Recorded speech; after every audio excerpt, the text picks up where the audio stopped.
Saudi अरब में हज यात्रा के दौरान भारी गर्मी से 1000 से ज्यादा लोगों की मौत हो गई। दोस्तों, ये खबर अब तक आपके कानों तक पहुंच ही गई होगी। लेकिन दोस्तों, हज पर गए हजारों हाजियों की मौत की वजह क्या वाकई सिर्फ भीषण गर्मी है या इसके पीछे कुछ और भी वजह है? दोस्तों, आज के इस वीडियो में गर्मी के अलावा भी जिन बड़े कारणों से हज यात्रियों की जान गई है, इस पर बात करेंगे। आपको हाजियों की मौत की हर वजह मैं बताऊंगी दोस्तों, जिसे सुनकर आप हैरान हो जाएंगे। आदाब, नमस्कार, मैं हूं आपके साथ मिसबा खान और आप मुझे द पिलर पर देख रहे हैं। दोस्तों, जिन लोगों की हज के दौरान मौत हुई है, उनमें से ज्यादातर लोगों की मौत का कारण अत्यधिक गर्मी है, इसमें कोई भी शक नहीं है, क्योंकि लोगों को 51 डिग्री सेल्सियस से ज्यादा तापमान का सामना करना पड़ा। मिस्र, जॉर्डन और इंडोनेशिया जैसी जगहों के लोगों को इतनी अधिक गर्मी वाली जगहों पर रहने की आदत नहीं होती। जॉर्डन घाटी में गर्मी में अधिकतम पारा 38 से 39 डिग्री सेल्सियस तक ही होता है। ऐसे में अचानक 50 से 52 डिग्री के तापमान के कारण हज यात्रियों की मौत हो गई।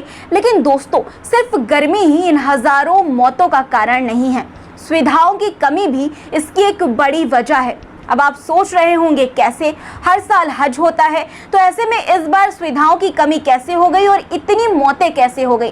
तो दोस्तों, मैं आपको बताती हूँ। दरअसल दोस्तों, कई देशों ने इस बात का खुलासा किया है कि हज के दौरान मरने वाले ज्यादातर लोग ऐसे थे जो महीनों पहले टूरिस्ट वीजा या यात्रा वीजा के जरिए सऊदी अरब में आए थे। समाचार एजेंसी AFP की रिपोर्ट के मुताबिक मरने वालों में आधे से ज्यादा लोगों ने हज यात्री की तरह रजिस्ट्रेशन नहीं किया था, जिसके कारण उन्हें वातानुकूलित टेंट और बसों जैसी सुविधाएं नहीं मिल पाई। ट्यूनीशियाई विदेश मंत्रालय ने कहा कि उनके देश के जितने लोगों की मौत हुई है, वो टूरिज्म विजिट या फिर उम्रा वीज़ा के जरिए सऊदी अरब पहुंचे थे। उनके पास आधिकारिक हज परमिट नहीं था। वहीं जॉर्डन के विदेश मंत्रालय ने भी यही बात कही है। उसने कहा कि जॉर्डन के जो भी लोग मारे गए या लापता हुए हैं, वो आधिकारिक रूप से हज नहीं गए थे। जॉर्डन ने आगे कहा कि यहाँ के लोग हज की ऑफिशियल प्रक्रिया को दरकिनार करके सऊदी अरब गए थे। वहाँ ऑफिशियल रूप से गए लोगों को तो कई तरह की सुविधाएं मिली, लेकिन इन लोगों को अपने हाल पर छोड़ दिया गया। कई लोगों ने धूप में पैदल ही लंबी दूरी तय की, कच्चे रास्तों को पार किया जो पैदल चलने वालों के लिए सही नहीं थे। इसलिए तेज गर्मी के कारण उनकी मौत हो गई और कई लोग बीमार हो गए।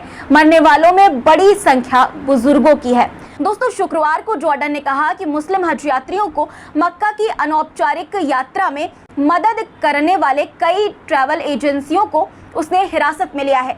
दोस्तों, सऊदी अरब ने हाल के सालों में हज को लेकर सुविधाएं बढ़ाई हैं, लेकिन अभी भी वे काफ़ी नहीं हैं, जिसके कारण उसे आलोचनाओं का सामना करना पड़ रहा है, खासकर उन हज यात्रियों के लिए जिन्होंने रजिस्ट्रेशन नहीं करवाया था।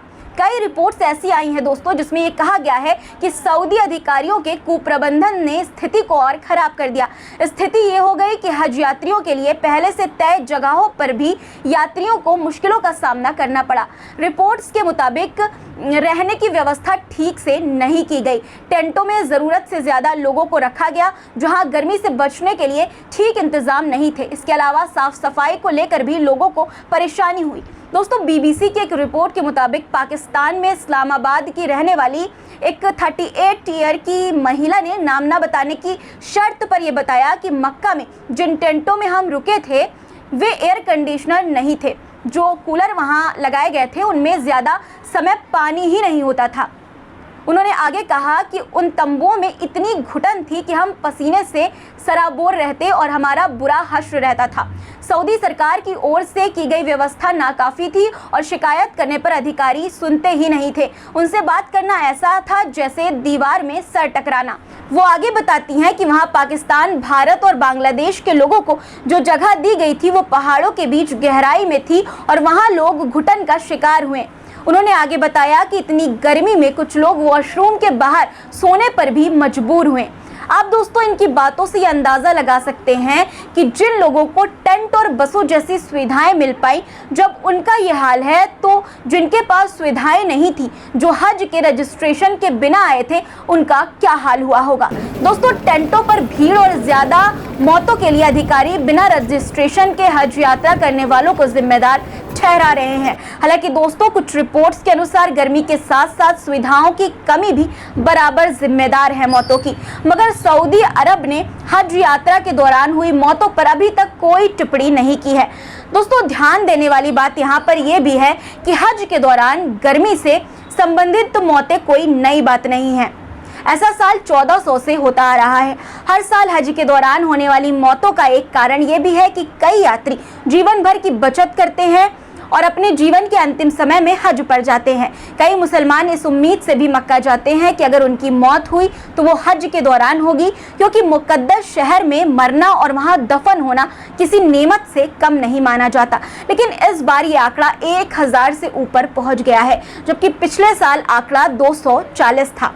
माना जा रहा है कि सऊदी अरब में इस बार बहुत ज्यादा गर्मी पड़ रही है। वहां चल रही हीट वेव के कारण इतनी बड़ी संख्या में हज यात्रियों की मौत हुई है।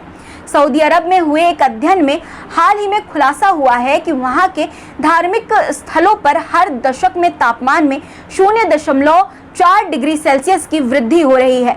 शोध में पता चलता है कि साल 1850 से 1900 के बीच जो तापमान हुआ करता था, उसके मुताबिक आज की तुलना में वैश्विक तापमान में 1.5 डिग्री सेल्सियस की बढ़ोतरी हुई है। वहीं हज के दौरान हीट स्ट्रोक का खतरा 5 गुना तक बढ़ सकता है। पिछले 1000 सालों से हज यात्रा गर्मी के मौसम में हो रही है, लेकिन जलवायु संकट इन स्थितियों को और ज्यादा खराब कर रहा है। विशेषज्ञों की माने तो मक्का में हज के दौरान हुई मौतों के लिए इंसान सीधे नहीं तो अप्रत्यक्ष तौर पर खुद जिम्मेदार है। ग्लोबल वार्मिंग के कारण मौसम में हुए बदलाव का ही असर सऊदी में हज यात्रा पर देखने को मिला है। जानकारी के लिए आपको बता दें दोस्तों कि एक अरबी डिप्लोमेट ने बताया कि 658 हाजी अकेले मिस्र के हैं जिनकी हज के दौरान मौत हुई। वहीं रेगिस्तानी देश में भीषण गर्मी पड़ने के कारण अन्य कई नागरिकों की तरह भारत से आए 98 नागरिकों की मौत हो गई। मरने वालों में पाकिस्तान से आए कम से कम 35 हज यात्री भी शामिल हैं। दोस्तों भीषण गर्मी के बावजूद इस साल 1.8 मिलियन हज यात्री हज यात्रा में शामिल हुए, जिसमें 1.6 मिलियन विदेशी थे। हज कमेटी ऑफ इंडिया के मुताबिक इस साल सबसे ज्यादा 1,75,000 भारतीय हज यात्रा के लिए मक्का पहुंचे। दोस्तों इन मौतों को देखते हुए हमें ये सबक भी लेना चाहिए कि प्रकृति के साथ खिलवाड़ हमें कितना महंगा पड़ सकता है। ग्लोबल वार्मिंग का असर अगर इसी तरह से दिखता रहा तो भविष्य कैसा होगा, ये सोचने में भी डरावना है। दोस्तों आज के लिए इतना ही, फिर मुलाकात होगी आपसे कुछ नए मुद्दों के साथ। तब तक के लिए अपना रखिए ख्याल और मुझे दीजिए इजाजत दोस्तों। और अगर चैनल को आपने सब्सक्राइब नहीं किया है तो कर लीजिए। धन्यवाद।